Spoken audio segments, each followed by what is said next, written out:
What's up? Kris Krohn here, and today we're talking about President-elect Donald Trump. Is he going to be good for the economy? Is he going to be good for real estate? We're about to find out. Whether you voted for Donald Trump or not, he is our president-elect. And here's the big question. When he goes into office, how is he going to impact the economy and how is he going to impact real estate? As a real estate investor that's done $2 billion of transactions, I not only want to know, I got to know because I got a plan and forecast for the next 4 years. So I've done my research and today I'm going to share with you what happened the last time he was in office and likely what will happen this time in office, especially with his new proposed policies. So today we're going to jump into Donald Trump's economic legacy of what happened the last time when he was 45th president between 2016 and 2020.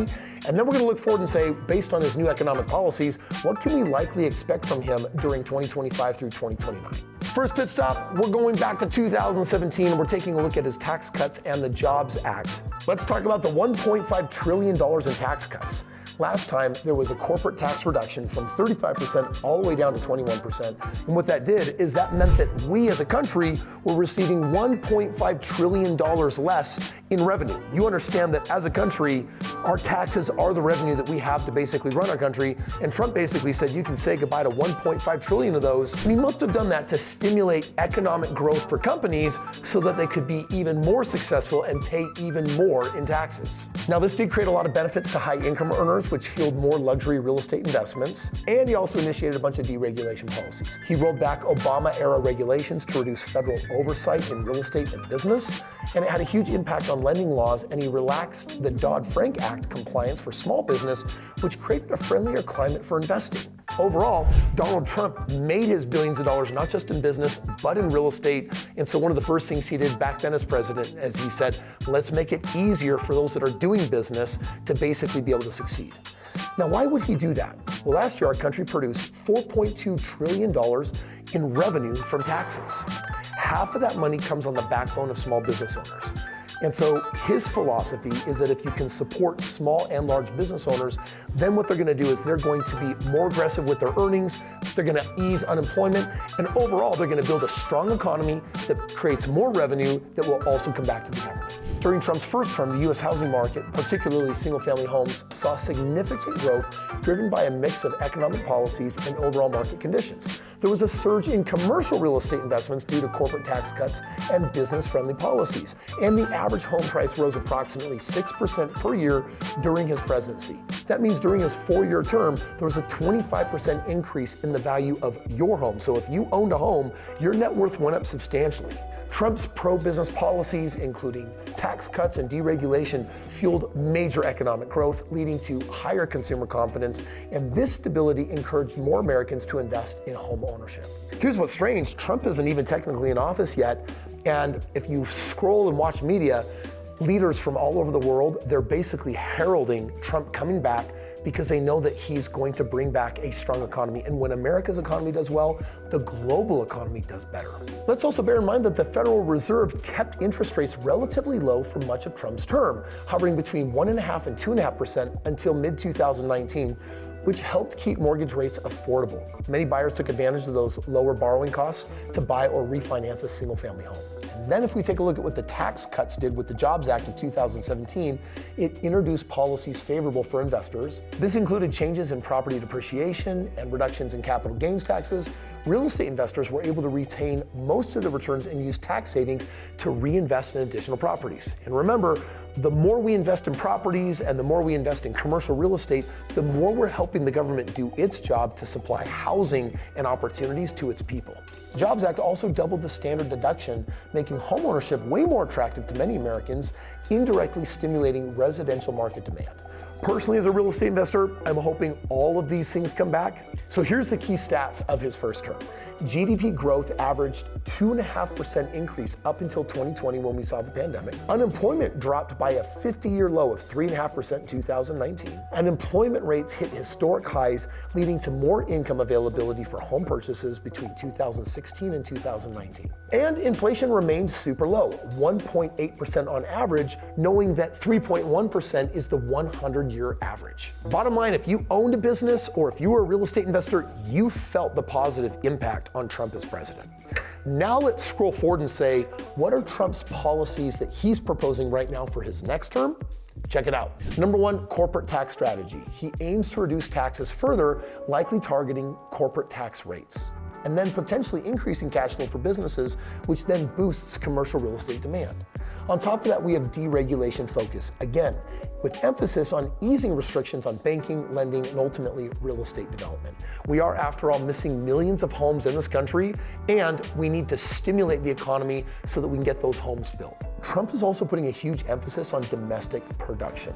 So you can expect potential tax benefits or grants for businesses that are expanding U.S. manufacturing rather than going overseas. And this is going to create an impact on commercial real estate markets in terms of increased demand on industrial spaces.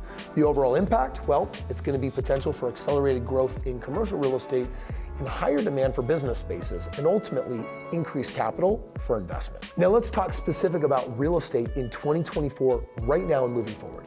Trump's administration is known for reducing regulatory burdens. Basically, let's get rid of big government and put it back in our hands.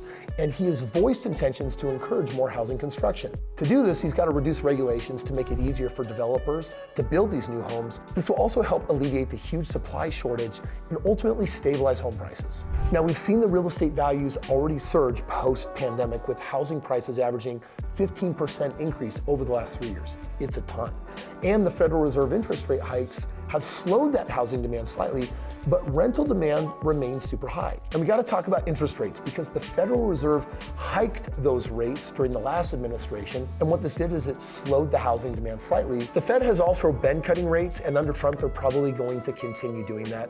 And what it's going to do is it's going to take the rental demand and it's going to start shifting it to new home purchases, especially when rates hit 5.25%, because that's when it becomes actually cheaper to buy a home than rent a home. Now, this is going to propose some challenges, right? Inflation has been hovering at 3 to 4%, and Trump brought it down before. The question is, can he keep it down? If he can, we're probably going to see those interest rates continue to drop. On top of that, Trump's potential continuation of pro-growth policies is probably going to keep the economy expanding. This is going to lead to higher employment rates and consumer confidence, similar to the trends of his first term.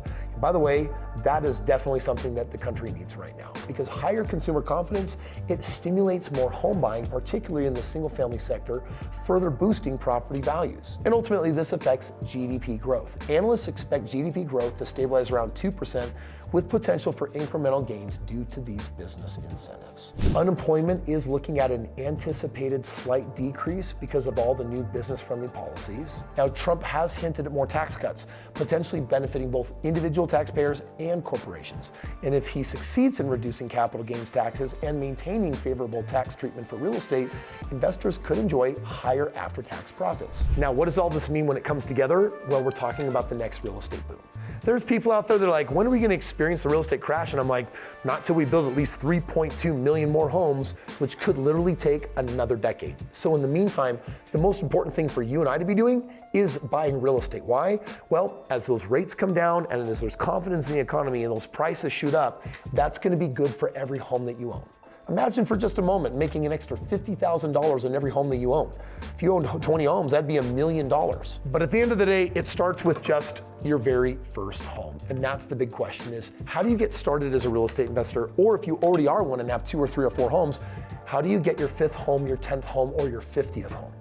If you'd like to know how, let me offer you a free game plan. Let me step into your shoes and say, well, if I had your job and your credit and your situation, good or bad, this is exactly how I'd get started. After all, I started investing in real estate when I had none of this stuff, and I literally went on to build a fortune. And it's just as easy to do in this market today, despite anything you've heard in the game of real estate. What you might need is a fresh perspective from a multimillionaire on what it looks like to get you from where you're at to where you want to go. Click the link below, request a free game plan. Let me show you your possibilities. Listen, if real estate has felt very unaffordable to you, I don't see the prices coming down, which means with Trump as president, you actually might need to learn how to house hack, which means how do I get into the game with little to no money at all? And if you want me to share with you what house hacking is and how you can absolutely crush it, click right here, watch this video, let me show you.